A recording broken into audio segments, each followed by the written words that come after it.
Pokoknya sampean yakin pangeran iku kondang. Islam itu dipimpin kiai keliru ya mlaku, dipimpin kiai bener ya mlaku, dipimpin kiai gonta-ganti ya mlaku. Teng TV gak sering ana berita ustad sodomi, ustad ngene-ngene. Wong ya ora terus gedeng Islam, ya nyalahno ustad iku. Ya ana Islam dibajak ekstremis ya muni Islam, sekuler ya muni Islam, liberal ya muni Islam. Ya Islam ya baik-baik saja, ora ana masalah kan, biasa mawon. Ya ramene dunyo. Riyen Rasulullah niku rak sae-saene tiyang niku mawon disisipi tiyang munafik. Karena ndak ada cerita pendapat itu memuaskan semua pihak. Rasulullah rak kesayangane pangeran.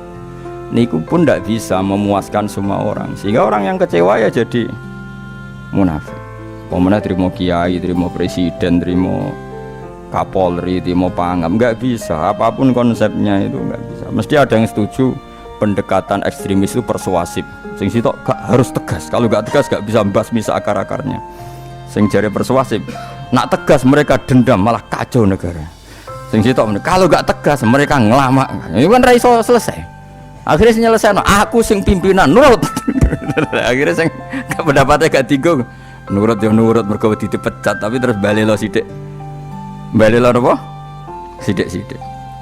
Masjid ge ngoten nasibe, kiai ge ngoten.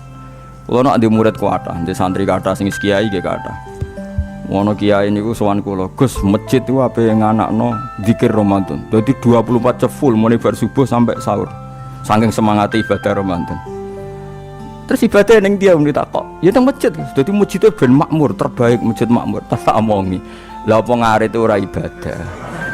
Apa dadi satpam mergawe iku gak ibadah? Apa nyupir angkot golek nafkah ibadah? Kiai kok goblok ra karuan aja muni ngono. Astagfirullah, iki ora urusan iku, Gus. Ya urusane mergo ke takmir dadi ben keren, pas ke takmir masjid rame ngono. Berarti sing nama baike kan kowe. Nek pengiran ra buta iku, pengiran kepingine seorang bapak golek nafkah. Anake kepingine sekolahan ya satpam teko, ora teko alasane itikaf. Kepingine pangeran ya bis sing tetep jalan, dadi wong sing nyetop iku ana bis aja kok mandek mergo itikaf ayo mending. Kecewa lho. Wis bae ku piye dicapik ra dukung. Padahal kula yo nyucup yo hormat tapi tetep gremeng mergo idenya enggak keturutan. Ya kula yo ngerti rai-rai ngono kuwi yo biasa wae cara kula biasa. Tapi suwe-suwe yo sadar den. Bareng ngajak wong do ora gelem akhirnya sadar. Jebule ngandel jeneng nganggo sembang kula yo suwe wong luwih ngandel aku timbang kowe. Lah bento tapi ngandel kowe ya. Wong aliran sesat ta. Ya masjid itu anggere sono salat jamaah iku ya wis rame cara pangeran. Ora perlu rame banget. Nak rame banget terus bakal pentol leren, satpam leren, supir angkot leren. Nek iku jek sepele. Dokter leren. Wong ape lara. Ape lara ape berobat ra iso. Nak larane emergensi astagfirullah minamikum taqabbal ya karim. Ajane semburu leren maling leren, copet leren. Iku ape nek iso ngumpul iku. Makanya ngaji itu ambek wong alim kan, karena orang alim itu yang tahu duduk perkaranya agama. Seorang lagi yang tahu duduk perkaranya agama. Nabi itu kalau ngendikan itu sampai sahabat itu gak bisa menampung. Kadang menyebut kebaikan satu majelis sampai 63 sampai 70. Misalnya Nabi ngendikan al-imanu bid'un wasituna bid'ah. Iman itu ada 63. Terus nyebut terus. Pertama ngendikan a'la la ilaha illallah, tertinggi adalah kalimat tauhid. Wa adnaha imatatul adza anit thariq, terendah adalah menyingkirkan hal-hal yang mengganggu tiang apa? Mukmin atau mengganggu jalan. Terus ngendikan seperti itu. Sehingga pernah suatu saat Rasulullah itu ngaji di masjid. Rasulullah terima kiai, Rasulullah itu ngaji di masjid. Nabi kalau ngaji di masjid memang di teras, jadi terbuka. Terus ada pemuda santai dengan santainya nggo pacul, ngliwati Nabi ngaji diliwati. Nggo pacul, ya santai. Singkat cerita semua sahabat itu mencibir. Celaka betul pemuda itu. Ada Rasulullah ngaji tidak ikut tapi dia berlalu saja bawa cangkulnya. Kata Nabi, kamu jangan komentar demikian. Jika dia kerja menafkahi ibunya yang lemah atau anaknya yang lemah, dia juga ibadah dan itu juga sunnahku. Akhirnya sahabat mereka sadar. Jadi untuk meramaikan Islam itu tidak harus semuanya ngaji di masjid. Sing ape kerja ya ben kerja. Yang penting ora dadi gremo. Orang pengedar narkoba, nah itu orang kerja kang perusakan. Jadi sebetulnya orang tuh nggak bisa mengatakan kerja mau pengedarkan narkoba itu ndak, pengrusakan tuh namanya. Tapi kayak adol pentol, terus hal-hal yang halal itu namanya apa? Kerja. Dan kerja itu ibadah. efek dari perikiran ulama yang seperti ini, akhirnya masjid daerah ulama itu sepi-sepi. Mergo ngomong ngono terus wong wae nak ngono ora perlu ning masjid. Lah iku kesimpulane sing salah. Kok terus kesimpulannya nak ngono ora perlu ning masjid bar saiki. Maksudnya orang ngono sing di aktivitas nggih monggo. Nek sing ada aktivitas timbang turu ning omah akhirnya ngaduk ibadah ning masjid aja aduk turu ning masjid.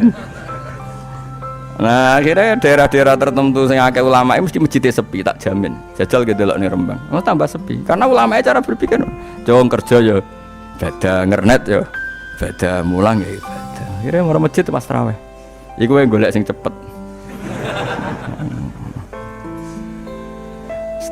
Tapi kunane kuno, Nabi sekalipun itu yang namanya orang yang mendengar tetap ada yang menolak. Konsep perang di luar kota itu kan secara teori militer itu rasional. Bikin kontak ya rasional. Tapi orang yang berpendapat tadi, ya Rasulullah kita di rumah saja, itu ya gelo. Kayak tadi orang yang ingin memakmurkan masjid kemudian kan saya seperti itu ya gelo. Kalau pikiran saya suatu saat dia sadar, intinya sadar, terus sowan saya sadar. Karena ya muridnya ada murid beda angkatan ya, dia semi-semi teman sama saya. Tak omongin ngene, cong kowe nek pancen seneng masjid tenan, masjid itu aja dadi problem bagi umat. Misalnya gini, aja sampai kenapa ora nyupir angkot demi nak mirno masjid, kenapa ora tugas satpam demi makmurno masjid. Berarti masjid ini menjadi problem penghalang dari sistem sosial ekonomi. Kowe seneng masjid diarani problem, kowe seneng masjid dianggap kambing. Ya sudah, sholat jamaah saja, sholat jamaah di masjid. Terus yang nganggur-nganggur ya ke masjid. Tapi kalau yang sibuk ya monggo, asal itu halal ya ibadah. Ketika Nabi setiap aktivitas muslim asal halal itu apa? Ibadah. Makanya kita harus. Nah, tapi kan pendapat seperti ini itu kan kadang dibantah juga. Tapi ke Ramadan Gus tahun pisah, nosok ngejinan rasa setuju. Tak bukti kalau dia hadu nafsi tak tes. Ya wis aku setuju, syaratnya ketuane takmir ra kowe. Dadi masjid rame pas kowe ra ketua takmir. Isen dene karena dia ingin punya prestasi. Berarti sawang wow pas dene ketua takmir hadun nafsi enggak? Hadun nafsi pasti dia itu cari. Ya jajal pengajian sing gede-gede. Mergo pengurus takmire kepengin pas era dekne tau pengajian geden. Pas gak pengurus takmir terus ana pengajian geden. Lah opo rame-rame bareng? Padahal orangnya sama. Nah itu ulama itu tukang ngomong seperti itu. Mungkin menyakitkan, tapi ulama itu terus ngomong seperti itu supaya agama ini dibawa berdasar ikhlas, bukan hadun nafsi, bukan kepentingan pribadi.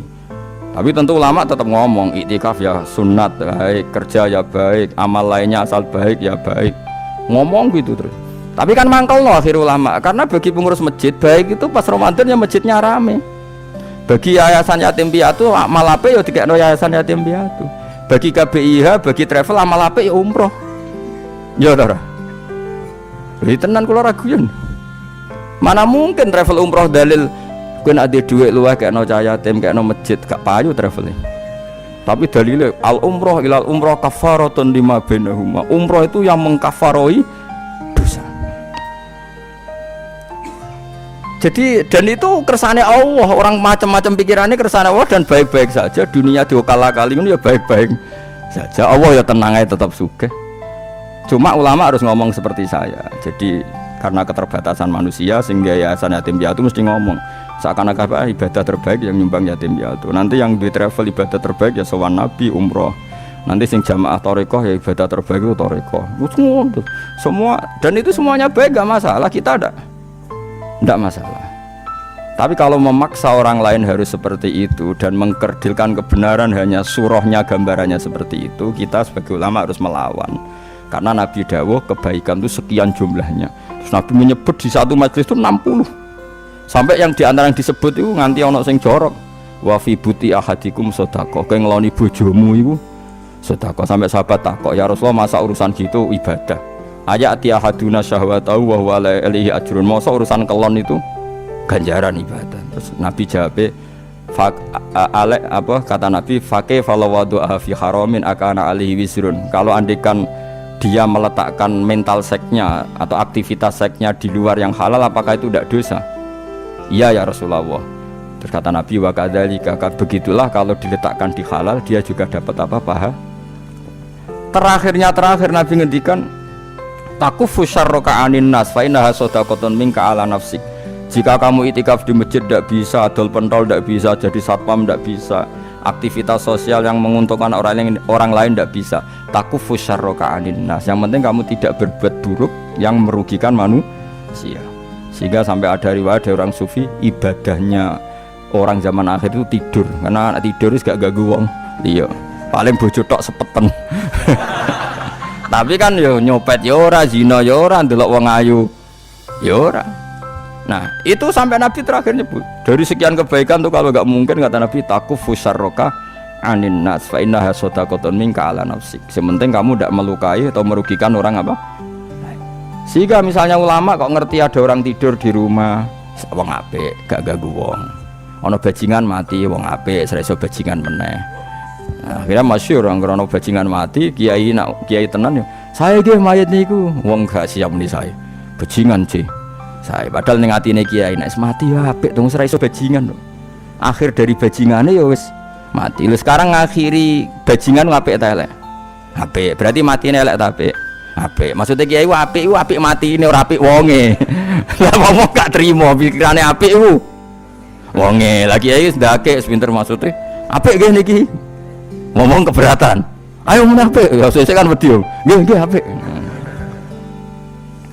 Lah itu ilmu. Jadi ngaji ilmu itu orang harus punya kesiapan pendapat meskipun tuh kita tidak siap. Besiwa wasa antakrahu syai'a wa huwa khairul lakum. Pendapat meskipun kamu kadang tidak cocok, bisa saja menurut Islam tuh ini lebih apa? Baik. Karena tadi kebaikan tuh sekian bentuk. Bisa ulang kebaikan tuh sekian apa? Bentuk.